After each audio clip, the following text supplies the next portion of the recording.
Welcome back to Whispers of Time. 3 years ago, I was cleaning airplane toilets at midnight while secretly crying in the airport bathroom because I had just failed my aviation English exam for the 3rd time. Today, I fly international passenger planes across Europe and Asia. If you think your dream is impossible because your English is bad, your family has no money, or life keeps humiliating you, then listen carefully to my story. Because I once stood exactly where you are now. My name is Daniel Carter, and I grew up in a small town in Brazil. My father repaired old motorcycles in a tiny garage behind our house. My mother worked long hours at a bakery. We were not starving, but every month was a battle. Some nights I heard my parents whispering about bills while they thought I was asleep. But ever since I was a child, I only wanted one thing: to become a pilot. I still remember the exact moment that dream was born. I was 9 years old when my uncle took me to the airport for the first time. We stood near the runway, while a massive airplane slowly moved across the ground. The engines roared like thunder, the lights flashed through the night sky, then the plane lifted into the air. In that moment, something changed inside me. While everyone else saw metal and engines, I saw freedom. I looked at my uncle and said, "One day, I will fly one of those." He laughed softly and patted my head. "Then you better study hard," he said. For years, that dream stayed alive inside me. While other kids played soccer, I watched aviation videos. I memorized airplane models.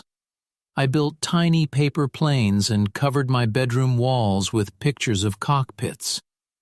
But when I became older, reality hit me hard. Flying schools were expensive, very expensive. And there was another problem: English. Every aviation manual was in English. Every international communication system used English. Pilots from different countries all spoke English. Without English, you could never become an international pilot, and my English was terrible. In school, I could barely introduce myself. I knew simple phrases like, "How are you?" and "Good morning," but real English conversations sounded like noise inside my head. One afternoon, my aviation instructor gave us a simple task: read this weather report out loud. My hands started shaking immediately. I stared at the paper. The words looked impossible. Visibility, runway conditions, crosswind, turbulence. I could not pronounce half the words. Some students started smiling. One guy in the back quietly laughed. My face became hot with embarrassment. "I'm sorry," I whispered. "I can't." That night I sat alone outside our house staring at the dark sky. Airplanes crossed above me like tiny stars, and for the first time in my life, I thought maybe my dream was too big for someone like me. A week later, something happened that changed everything. My father came into my room holding an old metal box. Inside was money, small bills, coins, years of savings. He sat beside me quietly. "Your mother and I have been saving this for a long time," he said. I looked at him in shock. "Papa, what is this?" "It's not enough to make you a pilot," he said, "but maybe it's enough to give you a chance." I felt tears filling my eyes. "But flight school costs too much." He nodded slowly. "I know. That's why you must work harder than everyone else." The next 6 months became the hardest period of my life. Every morning, I woke up at 5 a.m., I delivered bread before school. I studied aviation theory during lunch. At night, I watched free English lessons online until my eyes burned from exhaustion. But the biggest problem was speaking. I was terrified of making mistakes. Whenever I tried talking to native speakers online, my brain froze completely. So I created a strange method. Every night, I went to the rooftop of our building wearing headphones. I pretended I was talking to air traffic control. Flight 247 requesting permission to land. The weather is clear. Descending to 5,000 feet. At first, I felt ridiculous. But slowly something changed. My tongue became faster. My pronunciation improved. Most importantly, my fear became smaller. Then came the disaster that nearly destroyed everything. My father's garage caught fire. It happened late at night because of an electrical problem. By the time firefighters arrived, most of the garage was gone. The motorcycles, the tools, the equipment, everything destroyed. That garage was our family's main income. I will never forget my father standing silently in front of the burned building the next morning. His hands were black from smoke. His eyes looked empty. For the first time in my life, I saw fear in my father's face. A few days later, my mother sat me down at the kitchen table. "Daniel," she said softly, "we may not be able to support your pilot dream anymore." I stared at the floor without speaking. Inside me, something broke. That night I opened my laptop and searched, "How to become a pilot with no money." I spent hours reading stories from people who worked at airports while studying aviation, and that gave me an idea. 2 months later, I packed one suitcase and moved to Toronto. Not as a pilot, not as a student, but as an airport cleaner. My job was brutal. I cleaned airplane seats. I emptied trash bins. I washed airport bathrooms at midnight. Sometimes passengers ignored me like I didn't exist. Sometimes they left terrible messes behind. And every single night, while watching pilots walk confidently through the terminal in their uniforms, I felt pain inside my chest. Because that was supposed to be my life. But instead, I was cleaning the floors they walked on. One freezing winter night, after finishing work at 2 a.m., I sat alone near the runway, watching planes take off into the dark sky. Snow was falling heavily. My hands were freezing. I looked at those airplanes disappearing into the clouds and quietly asked myself, am I getting closer to my dream or farther away from it? The next morning, I almost quit. My alarm rang at 4:30 a.m., and for the first time since arriving in Canada, I could not move. My entire body hurt. My hands were dry and cracked from cleaning chemicals. My back burned from carrying heavy trash bags every night. Outside my small apartment window, snow covered the streets of Toronto like a white blanket. I sat on the edge of my bed staring at the floor. "What am I doing with my life?" I whispered. I had been in Canada for almost 8 months. My English had improved, but not enough. My airport cleaning job barely paid my rent. I was always exhausted. Every week another problem appeared. And the worst part? I was surrounded by pilots every single day.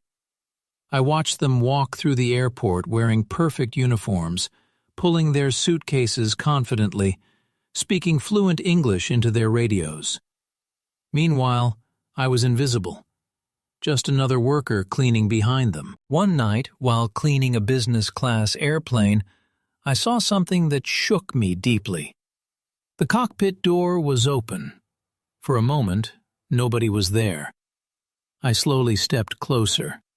The glowing buttons, the massive controls, the captain's seat. My heart started beating faster. I carefully touched the side of the pilot's seat with my fingers.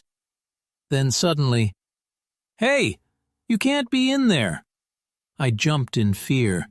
A senior airport supervisor stood behind me with an angry expression. "I'm sorry," I said quickly. "I was just looking." "This isn't a museum," he snapped. "Get back to work." Passengers nearby turned to look at me. My face burned with humiliation. That night, I went home feeling completely defeated. I opened social media and saw old classmates living normal lives back in Brazil. Some had stable jobs, some were getting married, some already owned apartments. And me? I was alone in a foreign country cleaning airplanes at midnight. For the first time, returning home started to sound attractive. But everything changed because of one small conversation. A few days later, I was cleaning near Gate 42 when an older pilot approached me. His name tag said Captain Reynolds. He looked at me and asked, "You're Brazilian, right?" I nodded nervously. "How did you know?" He smiled. "Your accent." I expected the conversation to end there, but then he noticed the aviation textbook sticking out of my backpack. "You studying aviation?" I hesitated for a second. "Trying to," I admitted. He looked at me carefully. "Trying?" I explained everything. The money problems, my bad English, the failed aviation exam, the cleaning job. I expected him to laugh. Instead, he became very quiet. Then he said something I will never forget. "You know what the difference is between successful pilots and failed dreamers?" I shook my head. "Successful pilots continue after humiliation. Failed dreamers stop." That sentence hit me harder than anything I had heard before. Before leaving, Captain Reynolds gave me a piece of paper. On it was an address. A small aviation English training center near downtown Toronto. "You need better communication skills," he said. "Go there." The next evening, after my cleaning shift, I visited the center. The classroom was tiny. Old chairs, whiteboards covered with aviation vocabulary. Around 10 students sat inside from different countries: China, India, Mexico, Turkey. And all of them had the same dream: to become pilots. For the first time in months, I did not feel alone. Our instructor, Mr. Walker, was a former air traffic controller. He was strict, direct, and terrifying. On my first day, he pointed at me suddenly. "Daniel, read the emergency procedure." Immediately, panic flooded my body, but this time I forced myself to continue. My pronunciation was terrible. I paused constantly. I made grammar mistakes. But I finished. Mr. Walker crossed his arms. "Bad," he said. The classroom became silent. Then he added, "But better than quitting." That became my new mentality. Every day after work, I studied at that center for 4 hours. I practiced radio communication recordings. I memorized aviation phrases. I listened to real pilot conversations while sleeping. Slowly, aviation English stopped sounding impossible. But another problem was waiting for me: money. The training center was expensive, and after paying rent, transportation, and food, I had almost nothing left. One week I survived on instant noodles and cheap bread because I could not afford proper groceries. Then came the breaking point. I checked my bank account one night. $23. That was all I had left. Rent was due in 4 days. I sat alone in my apartment staring at the screen for almost an hour. Panic spread through my chest. I thought about calling my parents for help, but I already knew they had nothing left to give.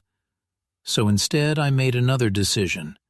I started working double shifts, cleaning from evening until midnight, loading airport cargo early in the morning. Sometimes I slept only 3 or 4 hours. My body began falling apart. I lost weight. My eyes constantly looked tired. I drank coffee like water just to survive. One freezing morning, while loading cargo onto a plane, I suddenly collapsed from exhaustion. When I opened my eyes, I was lying inside the airport medical room. A nurse looked at me seriously. "You need rest." But rest was impossible. If I stopped working, my dream would die. Weeks later, something unexpected happened. Captain Reynolds found me sitting alone in the employee cafeteria, studying radio communication phrases. "You look terrible," he said. I laughed weakly. "I feel terrible." He sat across from me quietly. Then he asked, "Have you ever flown a real simulator?" My eyes widened. "No." The next evening, he drove me to a private aviation training center near the airport.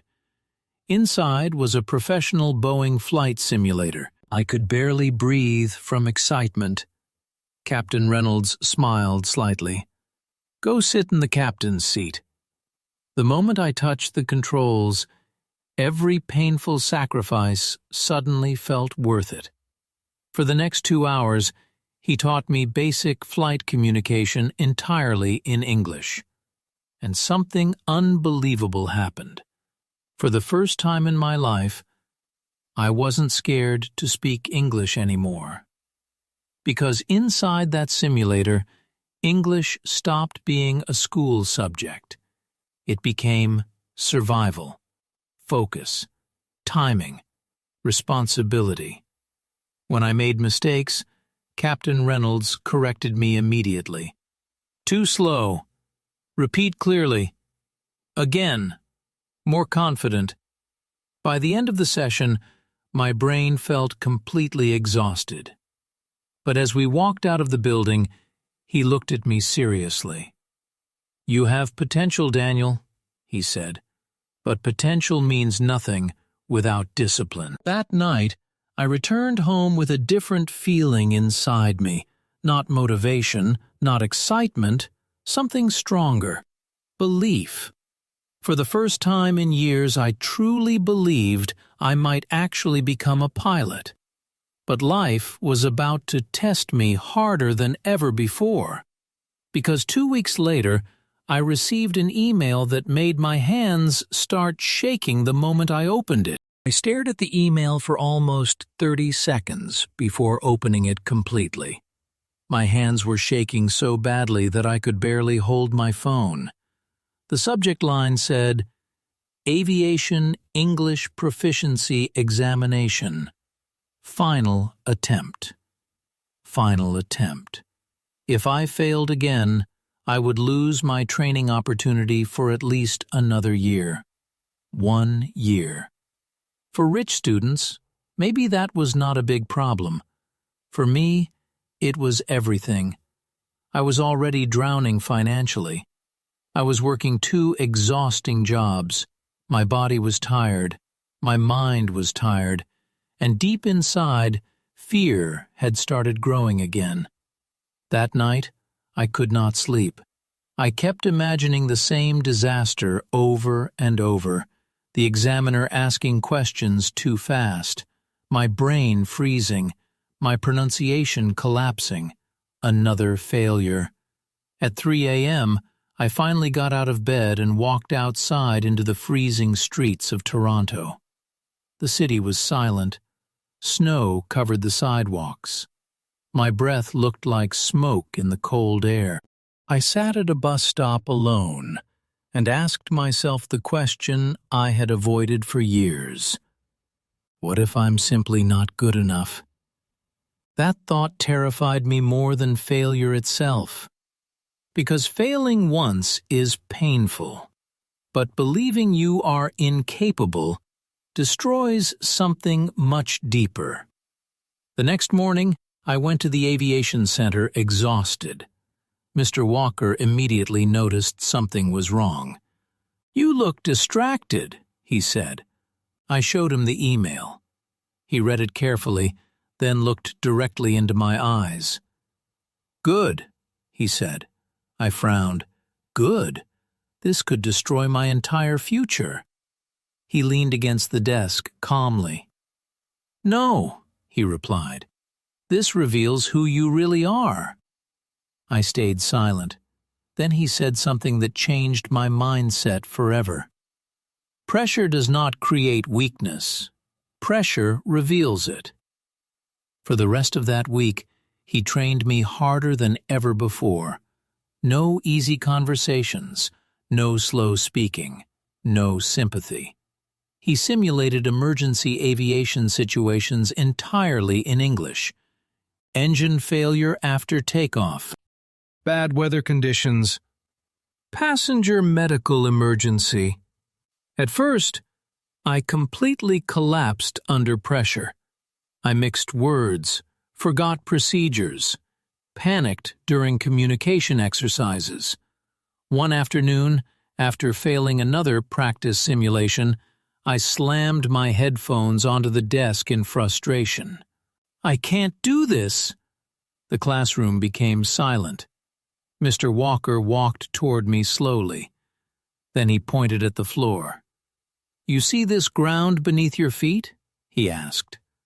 I looked confused. "Yes? Every pilot standing at the top today once stood exactly where you are." I said nothing. Then his voice became sharper. "The difference is, they kept going after humiliation. You want confidence before action. Real confidence comes after surviving difficult things." That sentence stayed inside my mind for days. So I stopped chasing perfection. Instead, I focused on repetition. Every morning, English listening practice. Every afternoon, aviation vocabulary drills. Every night, radio communication shadowing exercises. I stopped caring about sounding smart. I only cared about improving 1% every single day. And slowly, something incredible happened. My brain became faster. English responses started appearing naturally. For the first time, I could hear long aviation instructions without translating them into Portuguese first. Then came exam day. I arrived at the testing center 2 hours early because I was too nervous to stay home. Inside the waiting room sat students from different countries. Some looked calm, others looked terrified like me. I kept repeating one sentence quietly in my head. "Stay calm, one sentence at a time." Finally, my name was called. I walked into the examination room trying to control my breathing. The examiner was an older woman with a serious expression. She began immediately. "Describe a difficult weather situation during a flight." At first, panic hit me again. But then I remembered something Captain Reynolds once told me inside the simulator. Pilots do not have time to panic. They respond. So instead of overthinking, I simply spoke. Not perfectly, not like a native speaker, but clearly. One question became another, then another. Emergency procedures, navigation problems, communication scenarios. 30 minutes later, the exam ended. The examiner looked down at her notes quietly. Then she smiled slightly. "Your communication has improved a lot," she said. I walked outside feeling numb. 3 days later, while cleaning seats inside an airplane, my phone vibrated. The results email. My heart pounded violently. I opened it. Passed. For a few seconds, I could not breathe. Then suddenly tears filled my eyes. Right there inside the empty airplane cabin, I started crying alone. Not because of the exam, but because of everything behind it. The exhaustion, the humiliation, the fear, the loneliness. All those nights I thought about quitting. And now, I had survived them.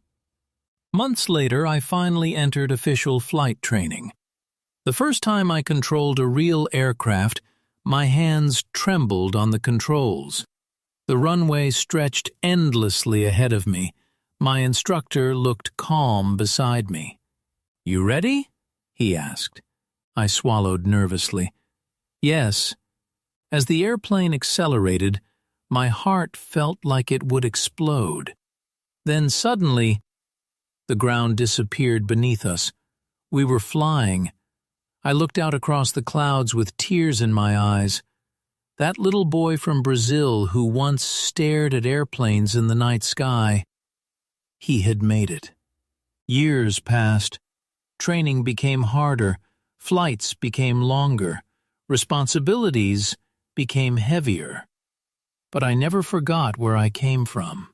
Today, I live in a modern apartment in downtown Toronto.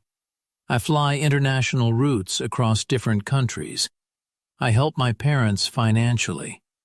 My father no longer repairs motorcycles in that tiny, broken garage. And every time I walk through an airport wearing my pilot uniform, I remember the nights I cleaned those same floors feeling invisible. So listen to me carefully.